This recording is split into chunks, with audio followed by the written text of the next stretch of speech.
why these are such an exciting time? Let's take a step back, Thomas.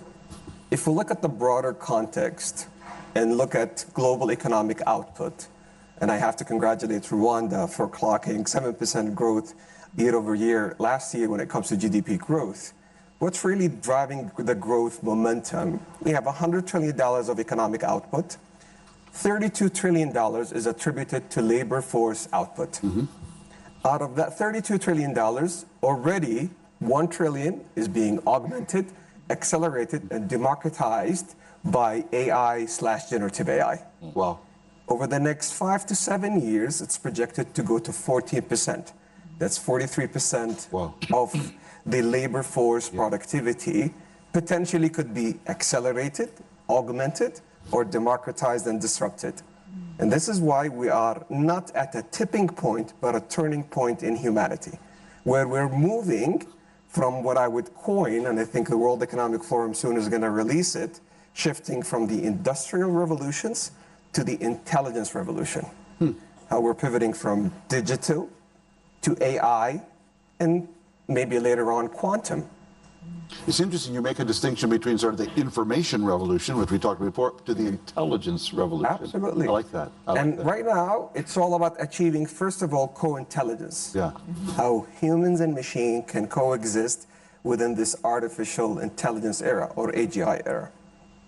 And this is why the kingdom is very excited with Rwanda, with Sony, with Ericsson, with Estonia, with you, how we could create this complex coalition of adaptive forces to make sure that we push adoption. You spoke about the printing press. Yes. It was Germany that invented it, but the adoption took place among the British and the Dutch. Yes. And hence they enjoyed and they reaped the fruits. So we're pushing today an agenda that is inclusive, that is innovative, and indisputably multi-stakeholder to make sure that we lead and leapfrog in this era. Yesterday, I had the pleasure of introducing you to Dr. Ali Al-Hassan. Yes. Dr. Ali Al-Hassan is a clear example of how this general purpose technology can really make the difference for the most pressing challenges. Yeah. I spoke about it last Davos and I shared with you the video. Yeah.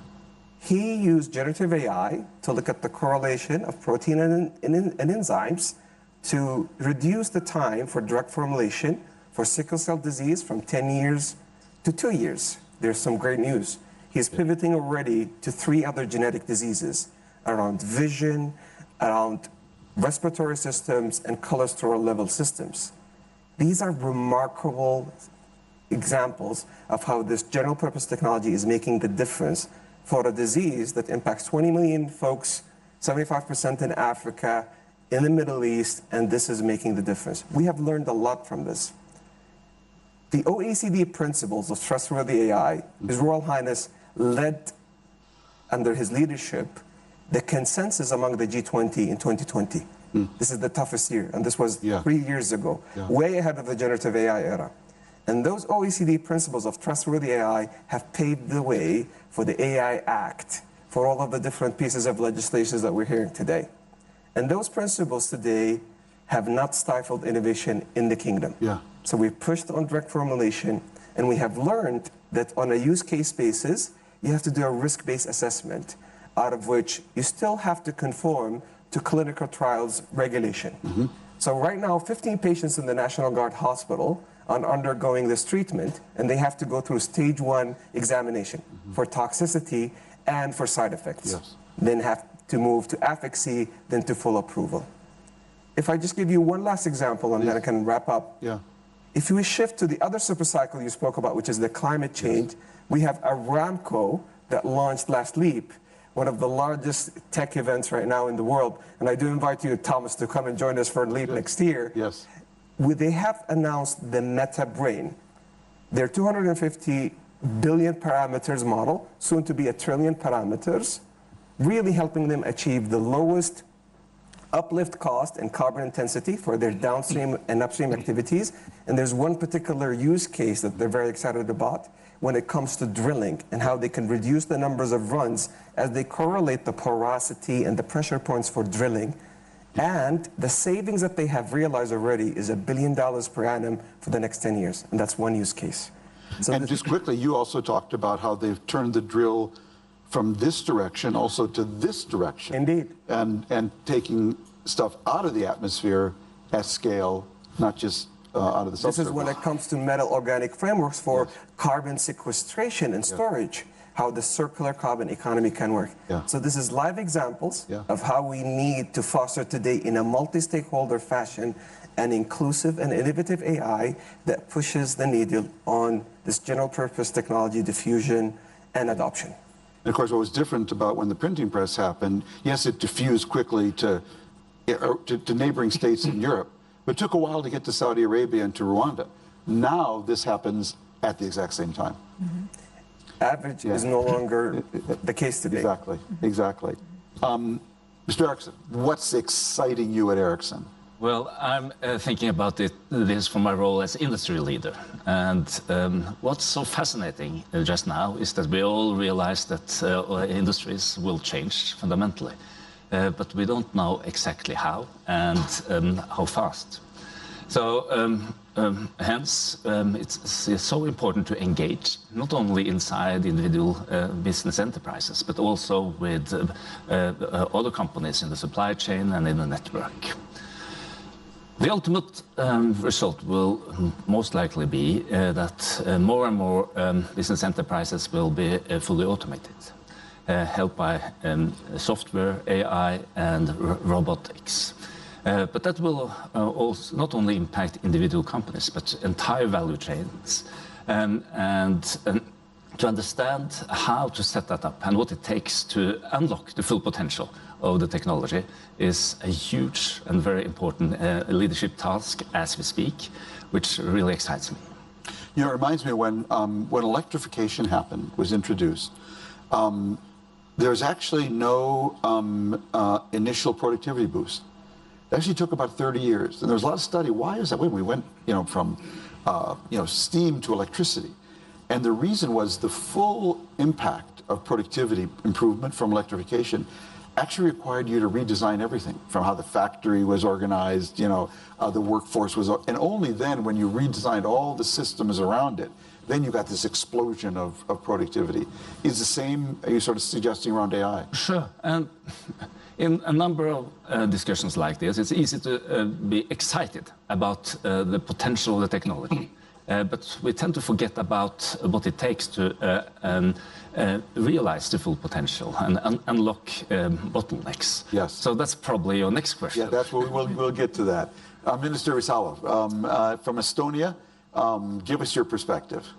Yes, I would say that I am super excited, and that's true. That's not just an exaggeration.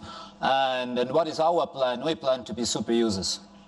Super users. Super users of AI. And we have a plan in place. What we're going to build is, we call it post-digital personalized state. And we are convinced that we can do it because we just have not, talked our talk, but walked our walk last 25 years. We still have the most advanced digital society, and we see a huge amount of benefits becoming available from the latest technological developments. Pardon my ignorance, but how many people live in Estonia? 1.5. 1.5 million people? Yes. You're making that up. I don't believe that. But you asked me to bring examples so to describe what I mean. We have been working on AI issues already for some years, so it is not a surprise for us. And we have to remember always that before generative AI, there was machine learning, deep learning, and then these all are usable technologies.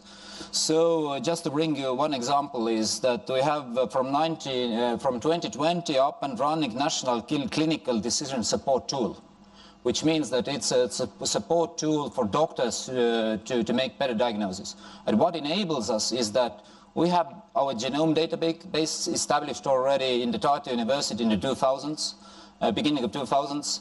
So it is a quarter of population having a full genome sample there.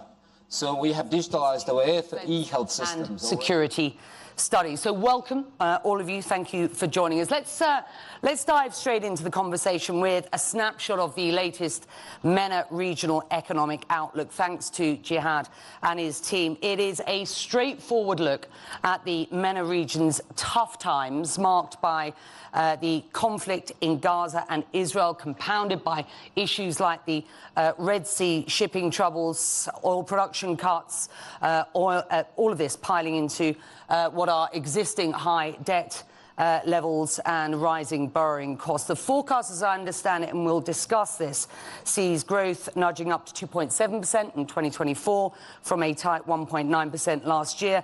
And by 2025, we are looking at a significant improvement from that to something like 4.2% as these challenges start to ease up. But caveat here, that's at least the assumption. It will come as no surprise to anybody in this room that there is a fair bit of uncertainty ahead with the ongoing conflict, its potential knock-on effects on trade and security, all issues that we will discuss in this next 40 minutes or so. That said, we are also seeing real pockets of economic resilience in this wider region, not least the impact of the GCC's push to diversify its economies beyond oil, including both public and private sector investment in and around this region. So we've got the public and private perspective on what is, I think it's fair to say, Jihad, an uneven outlook for this region. So can you, firstly, congratulations, it's a super comprehensive REO. Let's drill down a little bit more, if you will, and expand on the impact of this ongoing conflict in Gaza, the wider ramifications, and what you see as priorities for policy making now and going forward. Thank you for having me. Great to be here in the Kingdom. Well, this year it's a tale of two cities. It's a year of shocks and at the same time year of resilience. A year of recovery, but also a year of very slow growth. Year of high inflation in certain countries, but year of very well, managed inflation. Therefore, you can read the situation in different ways, which makes it very challenging to set the same set of policy recommendations for countries. But first, in time of resilience, you need to increase your buffers. And this is something that works for all countries. In times of shocks, you need to make sure that you have the right safeguards, especially at the social level. In times of also large transformations, it's not only the geoeconomic fragmentations that are going to reshape, but also the new opportunities for countries who could play the role of connectors. Saudi is trying to play the role of connectors. Therefore, we have several transformations that are taking place. Of course, the headline is more on the geopolitical tension, but there are different stories. You have the story of the new transformative sectors, AI, climate, where investment is being made. You have the potential of the connectivity that is being created with Asia, China, India, Central Asia, Africa, that could create a potential. You have the journey of diversification for the GCC countries that have shown a resilience faced with several shocks since the COVID-19, and yet you still have level of growth that is between 4 to 4.5% on the non-oil sector. You have the resilience of the oil market with this huge level of uncertainty. The market of oil has been nervous for a few weeks and it has normalized. Therefore, it's very difficult to manage such a complex situation. For that, you have to be more sub-region specific and country specific at the same time. The last point that I want to highlight here is there is a short-term impact of conflict, but there is long-lasting impact of those type of events that we need to take into consideration. This is why we decided this year in our outlook to focus on two important files. One, the impact of conflicts, the long-lasting impact of conflicts, who appear to be higher in the region compared to other parts of the world, and trade, because we are strategically at the center of global trade. And it affects us not only because of revenues or because the countries who have ports on the Red Sea, but our future will be defined by our ability to connect with Europe, to connect with Africa, to connect also with Asia. And this is where, despite all the noise we see and the tension and the risks, we need to think about those priorities for the future. Well, let's talk about conflict as a priority. And so let me come to you and very specifically on the conflict in Gaza at present. There are real concerns here and around the region about a protracted conflict that has already caused immense human suffering, both in Gaza and in Israel. The risk of that spilling over into the wider region still exists. As we speak, key stakeholders are here in Riyadh discussing how to put an end to the war and forge a path ahead. I know that you can't tell us whether or not Hamas will accept the current Egyptian plan tabled for a ceasefire and the release of hostages. That it doesn't lie in your file. But here in the kingdom, there is a real effort to ensure that there is an end to this conflict, a ceasefire, and then a plan for the day after. What can you tell us about that pan-Arab, sort of unified Arab plan for post-conflict Gaza? And how does Saudi normalization with Israel as an agreement fit in going forward, and is that a likelihood? I think you pointed out the dangers of this, and a conflict doesn't serve anything. It undercuts the ability to try to integrate the region and to unleash the economic potential of this region. Our region is a young region, a young population, very dynamic, tremendous natural resources, large capital base, strategic and very important geographic location. So there, all the elements for success and prosperity exist. And our objective is to link the region with the world and to be able to put the resources of the region together so we can create synergies that have a positive impact on all the inhabitants of the region. This is complicated by the tensions that we have in the region. So our objective is to try to put an end to these tensions so we can focus on the things that matter: economic development and prosperity. With regards to the situation in Gaza, our number one priority right now is to stop the fighting. Then the second priority is to ensure that if enough humanitarian assistance goes into the Gaza Strip so that we avoid starvation, we avoid disease, and we take care of the people there. And then, of course, in terms of long term, we need to find a way to end this conflict. And the only way we can end this conflict is by having a two-state solution. So we need to chart a clear, time-bound, irreversible path to a Palestinian state, so everybody knows where we're going. That's how we put an end to this. Saudi Arabia said in terms of normalization that this would be a part of it. The Arab world has had a position with regards to the Arab Peace Initiative. The United States supports this. The rest of the world supports this. We just need to make sure that we stop the fighting, increase assistance, humanitarian assistance going in, and then come up with a pathway towards a Palestinian state. Are the parameters for a unified Arab plan clear at this point? And what does an irreversible path for Palestinians going forward, an irreversible path for Palestinians and a horizon for them, what does that look like at this point? Is it clear? Yeah, this is something that the negotiators have to work the details on, and it has to do with different elements that have to be put together. But we know what the ultimate objective is, which is two states. Palestinian state on 67 borders with East Jerusalem as its capital. We know this. This is enshrined in UN resolutions. This is enshrined in the Arab Peace Initiative. Now the question becomes, how do you do this and in the process also ensure security guarantees for both states?